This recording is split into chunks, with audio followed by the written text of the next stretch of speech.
Mes chers amis, bonjour et bienvenue dans votre guidance pour ce mois de mai 2024. Je commence ici par l'introduction aux énergies du mois de mai. Donc c'est une introduction où je vais vous présenter les jeux que j'ai utilisés, vous dire pourquoi je les ai choisis. Et je vais aussi parler un petit peu, faire un tour d'horizon général des énergies pour les 12 signes. Si vous n'êtes pas intéressé par l'écoute de cette introduction, vous avez bien évidemment la possibilité d'accéder directement à votre tirage pour votre signe avec le timing qui est en barre d'informations ci-dessous. Donc si vous n'êtes pas intéressé par l'introduction, je vous laisse aller directement à l'écoute de votre guidance. Alors, pour ce mois de mai, le mois de mai dédié au signe du Taureau. Alors, le Taureau qui est donc dirigé par la planète Vénus. Donc ici, on va s'intéresser à la déesse. Et pour ces énergies du mois de mai, j'ai en fait ressenti un appel vers l'Égypte, tout simplement, par association d'idées. Parce que lors d'une méditation, j'ai eu l'information et l'image de l'histoire du veau d'or. Si vous connaissez cette histoire, c'est passé en Égypte, au moment où Moïse a donc reçu les tables de la loi par Dieu. Le peuple qui attendait Moïse en bas a, pendant ce temps, pensant que Moïse ne reviendrait jamais de la montagne, ils ont construit en fait un nouveau dieu à base d'or, un veau d'or qu'ils ont adulé. Et je trouvais vraiment la comparaison avec cette histoire, moi je trouvais qu'il y avait une résonance dans nos temps actuels avec cette histoire du veau d'or, parce que oui, nous avons fort à faire avec notre lien au matériel, et le signe du Taureau, bien évidemment, nous parle de nos possessions matérielles et de nos finances. Voilà comment j'en suis arrivée à l'Égypte, mais il y a également un appel mystérieux parce que la déesse, j'ai l'impression qu'elle prend de plus en plus de place. Je ressens une vibration féminine très intense. Donc, que ce soit la déesse, que ce soit la Vierge Marie, des entités féminines très puissantes sont à l'œuvre pour essayer de contrecarrer les volontés belliqueuses du yang, du masculin, qui sont dans l'air, vous voyez. Donc je sens en fait un contrepoids féminin très intense. Donc forcément, ça m'a mené à Isis, et c'est pourquoi ce mois-ci, donc j'ai choisi, pour clôturer le tirage du mois, de finir avec l'oracle d'Isis d'Alana Fairchild. Donc il a été très parlant, on a à chaque fois eu de belles conclusions. Pour le tarot, c'est un tarot égyptien Art Nouveau, que j'ai choisi parce que les illustrations sont juste magnifiques. Je vous laisserai apprécier, bien évidemment. Donc je ferai un article également un peu plus poussé sur toutes ces... sur le veau d'or, etc., sur tous mes ressentis pour le mois de mai. Je ferai un article plus poussé que vous trouverez dans mon onglet communauté, si vous souhaitez avoir un petit peu de lecture par rapport à ces énergies sur ce mois. Alors, moi, ce que j'ai noté par rapport aux différents tirages, j'ai eu 5 fois la carte du monde quand même. 5 fois la carte du monde et 6 fois, alors 3 fois le fou et 3 fois le magicien, mais ce sont des énergies de nouveau départ. Donc, j'ai clairement des signes qui sont prêts au nouveau départ. Alors, le Sagittaire, c'est le signe du mois. C'est un tirage qui a été assez exceptionnel. C'est un tirage très solaire. Le Sagittaire qui est prêt à démarrer un nouveau cycle. Là, on est vraiment sur un aboutissement, un nouveau départ, l'exaltation du nouveau départ, enfin très très positif. Deuxième vainqueur de ce mois, le Gémeaux qui a eu un très très beau tirage également, en route vers votre destin, nouvelle vie, appel au renouveau, c'est ce que j'ai noté pour le Gémeaux.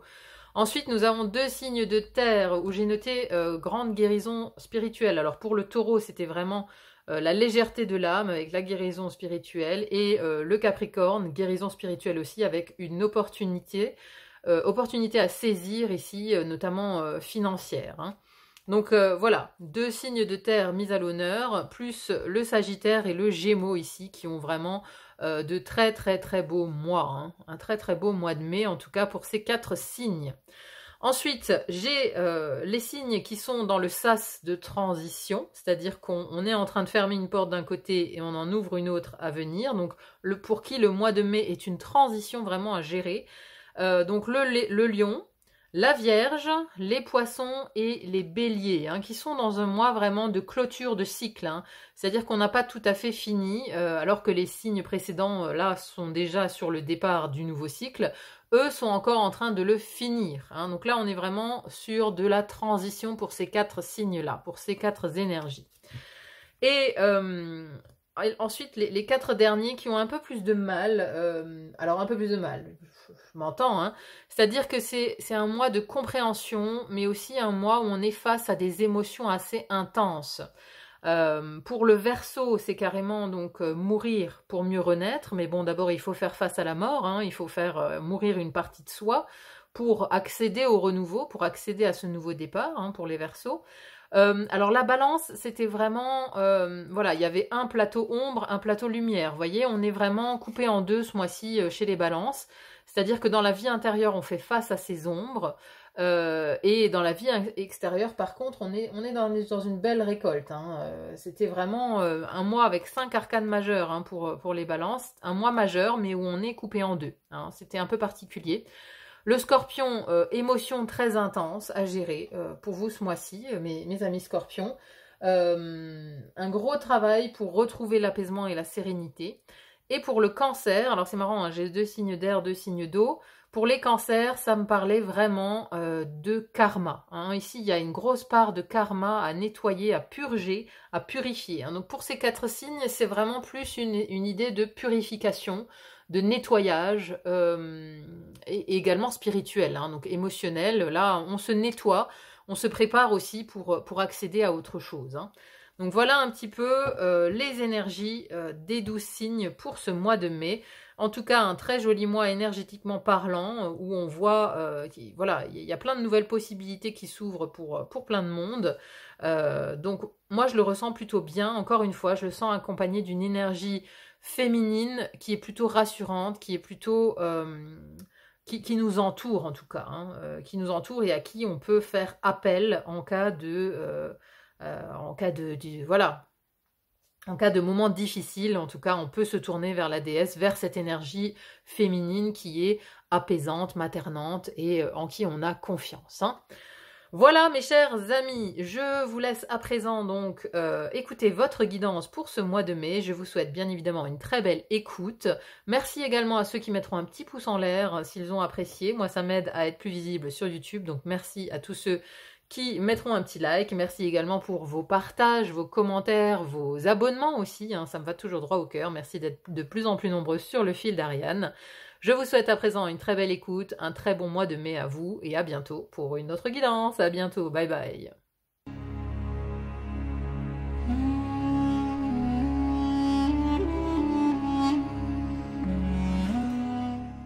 Mes chers Verseaux, bonjour et bienvenue dans votre guidance pour ce mois de mai 2024. Alors, ambiance, pas mal d'arcanes majeures quand même, hein, il faut le souligner. On a la mort ici, l'ermite, la force, le jugement et le monde. 5 arcanes majeures, un mois important quand même. Hein. J'ai quand même une impression de tournant. En fait, ici, j'ai plus une impression de clôture. Vous clôturez quelque chose. Et ça vous donne pas mal d'émotions quand même. Hein. On a la peine ici, hein, la peine, la tristesse. On sent qu'il y aura, après ce mois de mai, il y aura quelque chose à digérer. Il y aura une fin à digérer. Hein, vraiment, c'est l'idée que j'en ai. Allez, on rentre dans le détail. Déjà, comment vous entrez dans le mois ou d'où vous venez? On a ici la carte de l'as d'épée. Alors, cet as d'épée, ça signe en fait, pour moi, une prise de conscience. C'est-à-dire que vous arrivez dans le mois de mai avec une prise de conscience en vous disant « Bon, maintenant, il faut que je prenne une décision, il faut que je revienne à la raison. » Il n'y a plus de négociation possible sur une certaine situation, je ne sais pas laquelle. Mais voilà, c'est une prise de décision, mais intelligente. Vous voyez, on revient à la raison. On revient à la raison, on statue, on tranche parce que ça ne sert plus à rien de tergiverser, ça ne sert plus à rien de tourner en rond. Il faut qu'il y ait une certaine situation qui cesse. Quelque chose doit cesser parce que ça vous fait du mal et parce que le temps est venu de passer à autre chose. Donc ici, c'est un éclair de lucidité. Vous rentrez dans le mois de mai avec un éclair de lucidité. Vous devenez lucide sur une situation.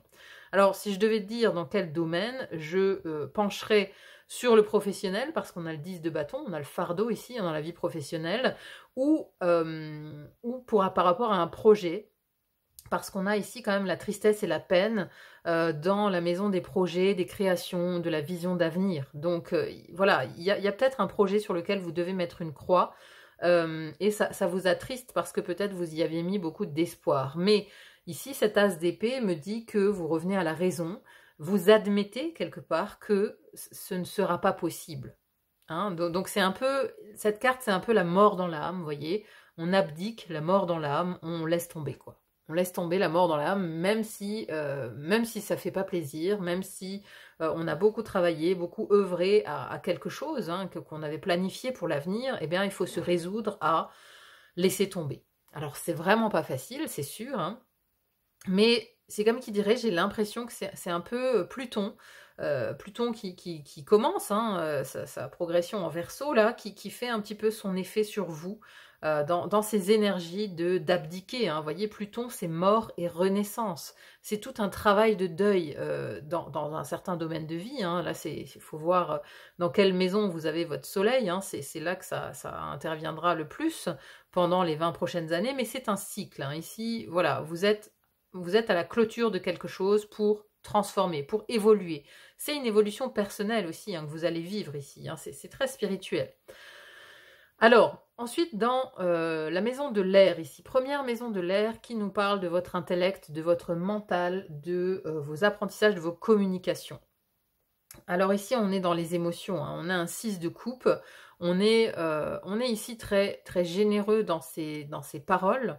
Dans ses communications, il y a l'enfance en fait, il y a aussi la nostalgie beaucoup, hein, qui ressort par cette carte, c'est-à-dire que oui, en fait j'ai l'impression que vous devez mettre une croix sur quelque chose et que vous êtes nostalgique, vous êtes un peu dans un état d'esprit où vous savez qu'il faut clôturer quelque chose, mais voilà, vous êtes nostalgique en fait, vous êtes nostalgique de avant c'était mieux, avant, voilà, avant, j'avais pas besoin de casser quelque chose, quoi. Là, j'ai besoin de casser quelque chose et pourtant, vous êtes plus dans le désir de simplicité, que les choses se fassent simplement.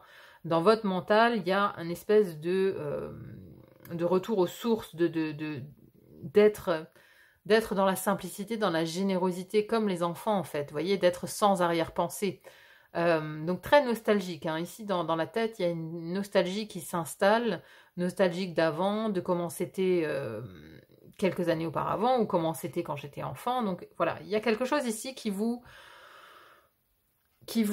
met dans cette ambiance un peu mélancolique, quoi. Dans cette ambiance un peu mélancolique. Et après, pour vos communications, comment vous allez communiquer, vous allez essayer de faire au plus simple. Hein. Là, on n'est pas dans les communications complexes.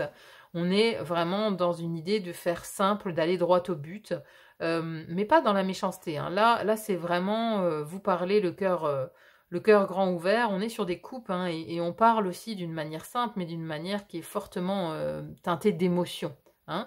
Vous voyez, comme les enfants, parfois quand ils parlent, ben, on sent l'émotion derrière, et vous, c'est comme ça que ça va être. C'est-à-dire que vous allez parler et on va sentir votre émotion. On va sentir que ça vous touche, on va sentir que, oui, que vous êtes touché émotionnellement, en fait. Dans vos communications, ça va se sentir. À côté de ça, la deuxième maison de l'air qui nous parle de vos relations aux autres, de vos associations et contrats. Donc les autres, ça peut être les amis, la famille, les relations professionnelles, les collègues de boulot. Donc ici, on a la mort. On a l'arcane sans nom ici, la mort, qui vient donc signer un arrêt de quelque chose, mais un arrêt pour transformer. Hein. Donc il y a des relations qui ici prennent fin, ou qui se transforment du moins. Voilà, on quitte quelque chose, on quitte quelqu'un, peut-être c'était peut-être un associé pour un projet futur, donc là on met un terme, il y a quelque chose, il y a une cassure, hein. La mort elle vient terminer, elle vient acter quelque chose pour amener la transformation, parce que ce domaine-là maintenant, il y a des relations qui doivent se transformer, il y a des relations qui sont arrivées au bout de ce qu'elles devaient être, il y a des relations qui doivent être transformées, qui doivent être vues d'une autre manière. C'est mort et renaissance, ici l'arcane sans nom. Hein. Donc, dites-vous bien que, alors oui, on met un terme, mais c'est pour amener du neuf derrière, c'est pour amener un nouveau flux. C'est ça qu'il faut comprendre, hein, vraiment, parce que là, vous allez être un peu dans une énergie de deuil, mais il faut bien garder à l'esprit que c'est pour un renouveau derrière, d'accord? C'est une fin, mais qui va amener des renouveaux, qui va amener une transformation, même de vous personnellement, hein. Une grande transformation. La mort, elle fait pas dans les... Voilà, elle fait pas dans le... Comment on dit? Euh, c'est pas, voilà, c'est pas les petites fleurs, c'est pas romantique, elle tranche dans le vif, hein, elle a une grande faute, donc la mort, elle vient, elle intervient d'une manière assez brutale, mais euh, elle intervient toujours pour laisser la place à, pour faire table rase du passé, justement, hein, pour quitter cette nostalgie ici. La mort, elle vient vous aider à trancher. Vous voyez, ici, voilà, c'est la grande faute de la mort. La grande faute de la mort, vous l'avez avec vous en début de mois. Hein, vous faites une raison, il faut trancher. Il faut trancher dans le vif, il faut couper avec ces relations parce que ça ne donnera plus rien de concret en fait, hein. Donc vous faites une raison pour trancher avec certaines relations. Alors, ici, 2 arcanes majeures dans le domaine de l'eau. Vraiment un élément ici, l'élément yin, pour vous, l'élément intérieur, votre vie intérieure va vraiment être soutenu. C'est-à-dire que vous allez vivre des changements, mais vous allez être soutenu de l'intérieur par votre intériorité. Dans la première maison de l'eau qui nous parle justement de la spiritualité, de la vie intérieure, de votre philosophie de vie, de votre psychologie, on est ici avec la carte de l'ermite. Donc l'ermite, c'est la carte de la sagesse. Vous voyez, vous allez clôturer quelque chose, mais vous allez y trouver de la sagesse en fait. Vous n'allez pas, encore une fois, le faire dans l'agressivité, hein. Vous allez ici, avec ce 6 de coupe, il y a une générosité, il y a quelque chose de... Oui, de très émotionnel, mais ici, l'ermite, il tient la baraque à l'intérieur de vous. Vous voyez, dans votre vie intérieure, vous êtes soutenu par l'ermite. Et ici, ce qui est intéressant, c'est que c'est le passeur d'âme, hein, qui est représenté dans cette carte de l'ermite, le passeur. Vous voyez, c'est-à-dire qu'il y a une certaine philosophie de vie que vous incarnez qui va vous aider à passer le cap, qui va vous aider à vous faire passer votre âme d'une rive à l'autre, hein, qui va vraiment vous aider en fait à passer cette transformation qui est obligée là, cette coupure qui va être nécessaire avec certaines relations, hein. Vous avez la sagesse en fait pour résoudre en fait pour résoudre cette fin de relation. Vous avez la sagesse nécessaire. Et encore une fois, là, il y a aussi une idée avec l'ermite. L'ermite, il regarde le passé, hein. Vous voyez, on a la nostalgie du passé, on a aussi l'ermite qui regarde dans le passé, mais l'ermite, il essaye de tirer la substance, l'apprentissage justement spirituel des actes passés. Donc, vous allez certes mettre une fin à quelque chose, mais vous allez en tirer beaucoup de ressources intérieures. Énormément d'évolution ici, psychologique, spirituelle. Beaucoup d'évolution, hein. Avec l'ermite, vraiment, on assimile les choses du passé, on les transforme à l'intérieur de soi pour les transformer en sagesse. Il y a de la sagesse qui vient de l'intérieur de vous. Deuxième maison de l'eau, la vie intime, la vie sentimentale, l'amour, votre foyer, comment vous êtes chez vous. Et ici, on a la force. Elle est magnifique, cette carte. Regardez. Donc, ici, il y a autre chose qui me dit que vous avez un socle, en fait, dans votre vie intime. Alors, soit des très proches, hein, votre mari, votre femme, votre partenaire, en tout cas, vos enfants, vos parents, des proches, en fait, qui vont vraiment vous aider à passer le cap, quoi. Vous aider à passer le cap avec courage, détermination, la force, c'est ça. Il y a aussi peut-être, hein, dans votre vie intime un besoin d'avoir du courage pour passer une étape, mais moi je pense que ça a plus à voir avec votre entourage qui est aidant, qui est soutenant, qui fait votre force quelque part, hein. Votre force, vous la tirez de votre vie intime, vous la tirez de votre intimité, et encore une fois, vous êtes bien chez vous, parce que l'ermite aussi, l'ermite, il se retire du monde pour réfléchir et pour atteindre cette sagesse, vous voyez, pour atteindre justement cette transformation de l'élément difficile, il se retire. Donc, il y a fort à parier que vous vous retiriez dans votre intimité ici, hein, pour y trouver force, courage, détermination, pour affronter tout ça, là, pour affronter cette tristesse, cette peine, cette coupure, cette séparation. Vous vous retirez chez vous vous êtes bien, vous êtes apte à réfléchir, vous y trouvez de la ressource, du courage. Vous voyez, et vous arrivez en fait à équilibrer vos émotions, parce que c'est aussi vos émotions, hein. Donc on a ici le lion représente la part sauvage de nous-mêmes. Ici, elle a totalement réussi à le dompter. Hein. Vous voyez, c'est son animal de compagnie, alors que c'est un animal sauvage. Mais cette part, c'est la part sauvage de nous-mêmes. Donc, ici, c'est aussi la maison de vos émotions. Donc, quoi qu'il en soit, vous allez réussir, avec de la sagesse, à dompter aussi vos émotions. Hein, vous allez réussir à avoir beaucoup de courage. Beaucoup de courage à l'intérieur pour affronter cette partie-là. Alors, justement, dans ici, la maison du feu, la première maison du feu qui nous parle de votre énergie, de votre personnalité, de vos actions, aussi comment on vous voit pour ce mois de mai. Et vous avez ici la carte du jugement. C'est la renaissance, c'est l'éveil spirituel. Vous voyez, en tout cas, il y a une grande, grande prise de conscience hein, qui est là dans votre âme. C'est votre âme, c'est aussi le fait de discuter avec son âme, de trouver sa voix, d'entendre un appel. D'entendre un appel, je pense, vers un ailleurs. L'appel ici, c'est cette prise de conscience qu'on a en début de mois. C'est ça l'appel. C'est l'appel de votre âme qui vous dit « ça suffit, maintenant il faut être raisonnable, il faut mettre fin à une certaine chose pour passer à autre chose, pour passer un cap, parce que c'est nécessaire, parce que vous ne pouvez pas rester dans la situation dans laquelle vous êtes. Vous voyez, il faut mettre un terme. Et donc là, c'est vraiment le grand réveil de l'âme, la renaissance de l'âme. C'est-à-dire qu'il y a une partie de vous que vous écoutez enfin. Il y a une prise de conscience. Hein. Clairement, c'est l'éclair là. Hein. C'est l'éclair de lucidité qui vient vers vous ce mois-ci. C'est la renaissance de l'âme. Vous arrivez enfin à écouter son appel, à l'entendre et à vous reconnecter aussi à vous-même. Hein. Voyez ces trois cartes comme elles sont importantes. Il y a une grande notion d'éveil spirituel hein, quand même. Quand on a l'ermite et le jugement ici ensemble, c'est très spirituel. Il y a une prise de conscience spirituelle ici dans votre mois de mai. Vous prenez conscience de quelque chose d'hyper important. Hyper important. Vous communiquez avec votre âme. Hein. C'est vraiment... alors ça peut aussi être l'heure du jugement, de votre propre jugement. Ça peut aussi nous parler, parce que comment on vous voit de l'extérieur, il peut aussi y avoir un jugement extérieur sur vous, parce que peut-être que vous prenez certaines décisions et que le monde extérieur ne comprend pas. Mais bon, moi je pense plus qu'on nous parle ici d'éveil spirituel et de discussion avec votre âme, d'alignement à votre âme, à qui vous êtes réellement et aux décisions que vous devez prendre. Hein, là c'est vraiment l'appel de l'âme hein, pour moi. L'appel de l'âme, la vocation, on vous dirige ici divinement, vous êtes dirigé vers une certaine route en fait. Vous êtes dirigé vers un certain endroit.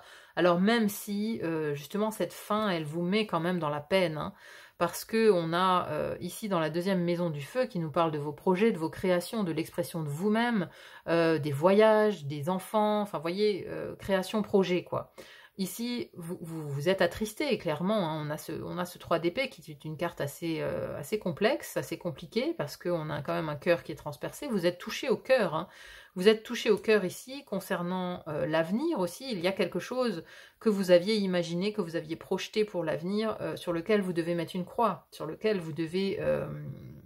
voilà, vous devez mettre un terme. Donc on a le cœur brisé ici. On a le cœur brisé par rapport à un projet, peut-être un projet de déménagement, un projet de voyage, un projet d'union, d'association avec d'autres personnes, hein, parce que peut-être qu'on s'était liés pour créer une entreprise, je sais pas, créer quelque chose, et puis maintenant il faut couper avec ces personnes-là, donc ça vous met dans la peine. Ça vous met dans la peine, mais encore une fois, je vous le disais, c'est pour renaître, hein, parce que ici on vous fait prendre une autre direction, mais pour de bonnes raisons. Clairement pour de bonnes raisons. Ensuite ici, les deux maisons de la terre.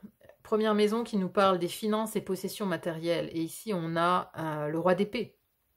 Alors, le roi d'épée peut être soit une personne extérieure, donc quelqu'un de plutôt mental, de très intelligent. Ici, c'est quelqu'un qui communique, quelqu'un qui est très intelligent, encore une fois, hein, qui tranche aussi. Hein, ça peut aussi être un représentant de justice ici, qui peut intervenir dans votre vie pour ce mois de mai. Soit c'est vous avec l'énergie de ce roi d'épée qui tranchez. Vous tranchez, vous êtes lucide. Hein. Encore une fois, on a cette idée de lucidité, d'être lucide par rapport à ses finances, par rapport à ses possessions matérielles. Voyez, peut-être qu'on avait pour projet d'acheter une maison ou de récupérer la maison familiale et que finalement on n'a pas eu l'argent nécessaire pour la racheter. Donc ça vous fend le cœur de mettre une croix sur cette maison familiale, mais en même temps, voilà, il y a le roi d'épée qui dit il n'y a pas le choix, il faut la laisser partir, on ne peut pas la racheter, on n'a pas le budget nécessaire. Vous voyez, il peut y avoir quelque chose de ce type-là. Je donne un exemple, hein, à vous de voir comment ça résonne dans votre vie. Hein. Mais voilà, il y a quelque chose d'assez dur, encore une fois, d'assez tranchant ici dans la maison des possessions et des finances. Voilà, c'est peut-être ça aussi hein, qui vous met en peine. Hein. Peut-être que vous n'avez pas les finances nécessaires pour un certain projet d'avenir. Parce que là, c'est la maison des projets. Hein. Donc ça peut être lié à ce roi d'épée qui vient trancher une décision de justice qui n'est pas en votre faveur. C'est peut-être ça. À côté de ça, la vie professionnelle, la carrière, la mission de vie, le quotidien également, on a un fardeau à porter. Hein. On a ici ce 10 de bâton qui est très lourd, ça devient trop lourd à porter pour vos épaules. C'est pour ça qu'on a ici cet éclair de lucidité, parce que vous ne pouvez plus aller plus loin. Après le 10, il n'y a plus rien, il faut recommencer un cycle, vous voyez. Il faut laisser tomber maintenant toutes ces charges qui pèsent sur votre dos, donc par rapport à un travail ici, hein, par rapport à la lourdeur de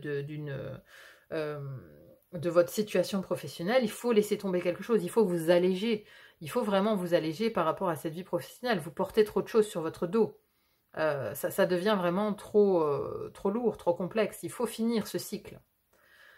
Et donc, alors, vous vous dites pourquoi il y a 3 cartes ici, mais parce que j'ai d'abord, ici c'est comment vous êtes à la fin du mois. Alors à la fin du mois, j'avais le 5 de coupe qui est quand même la carte du deuil, la carte des regrets.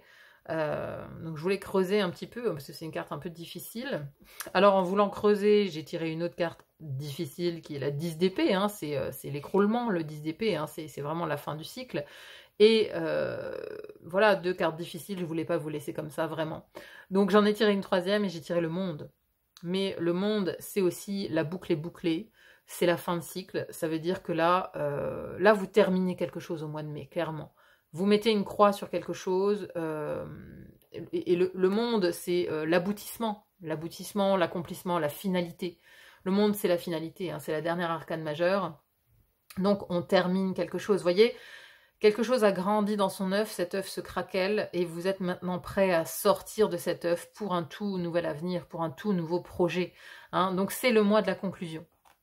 On voit qu'à la fin du mois, alors certes on a des regrets, on est touché émotionnellement, on est dans un deuil, hein, je vous le disais, hein, c'est peut-être, vous êtes un peu dans cette énergie de fin, hein, vraiment c'est la fin, vous actez ça vraiment vous actez ça à la fin du mois, la fin de quelque chose, mais il y a quand même l'espoir du renouveau avec ce monde, hein, c'est une fin, mais on est prêt à renaître parce qu'on va sortir de l'œuf.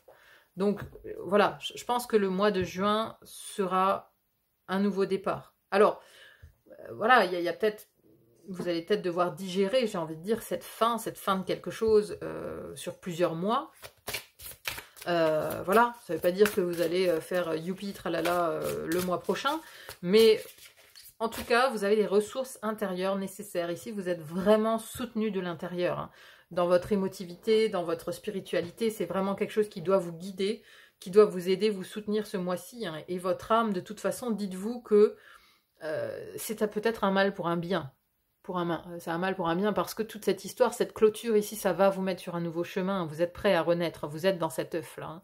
J'ai quand même envie de laisser plutôt le monde plus visible parce que, oui, pour moi, voilà, au mois de juin, on est prêt à redémarrer autre chose.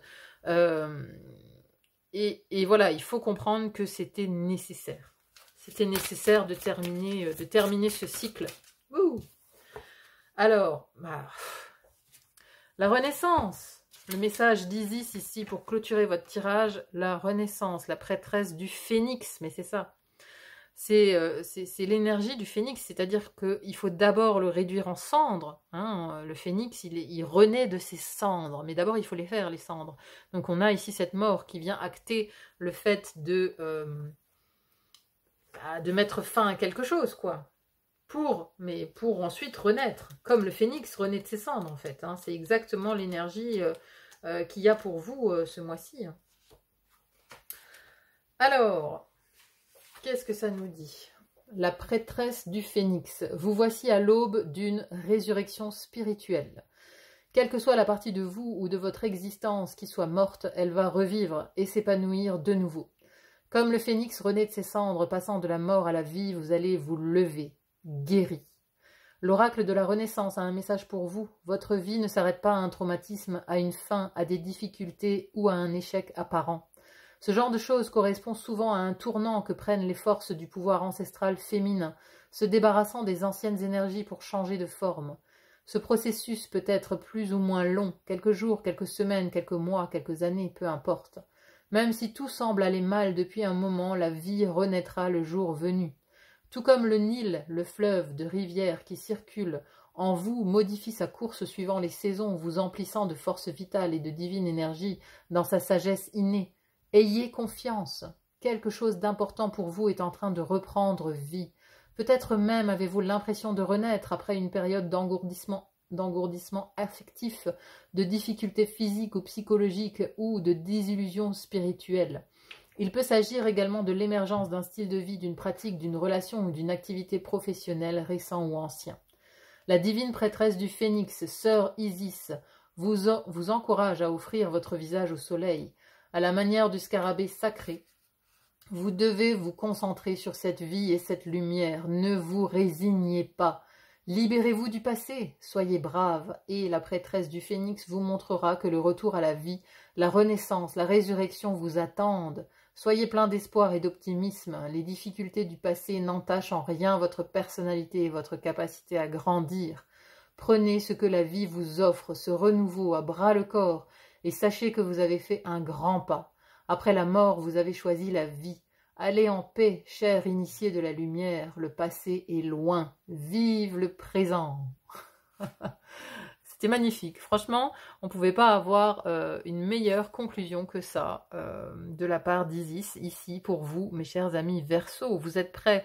C'est vraiment la fin du processus ici. Hein. C'est la fin du processus. Vous êtes prêts pour renaître dans pas longtemps. Hein. Ne baissez pas les bras, ne vous résignez pas. Ayez confiance, effectivement, dans le processus, parce que la renaissance, elle est là. Elle est là, vous êtes prêts. On a deux fois la renaissance, l'idée de renaissance. Hein. On a le jugement ici, renaissance, et la renaissance avec le phénix. Donc, gardez espoir. Tout va bien se passer, j'ai envie de dire. Voilà, mes chers amis Verseau. Bon, bah, je vous souhaite une très bonne clôture de cycle, en tout cas. Ça va bien se passer. Gardez la foi, gardez espoir. Hein. Vraiment, en cette renaissance. Toute la vie est cycle. Hein. L'hiver, la nature se met en repos, on dirait qu'elle meurt, mais elle renaît au printemps, donc c'est pareil pour nous les hommes, on est dans la même idée de cycle, hein. Prenez-en conscience. Voilà mes amis Verseau, en tout cas merci infiniment de m'avoir écouté, j'espère en tout cas que vous aurez trouvé des pistes de réflexion, que ce tirage vous aura aidé, hein, c'est vraiment le but. N'hésitez pas à me dire en commentaire comment ça résonne pour vous, c'est toujours très intéressant à lire. En tout cas merci d'être là sur la chaîne, merci pour vos likes, vos partages, vos abonnements, moi ça me va vraiment droit au cœur. Voilà, il n'y a plus qu'à vous souhaiter un bon mois de mai. Hein, avec beaucoup de courage, de toute façon vous êtes épaulés, hein, vous avez des ressources, ne vous inquiétez pas pour traverser ce moment. Merci infiniment et bon mois de mai à vous et je vous dis à très vite pour une autre guidance. À bientôt, bye bye.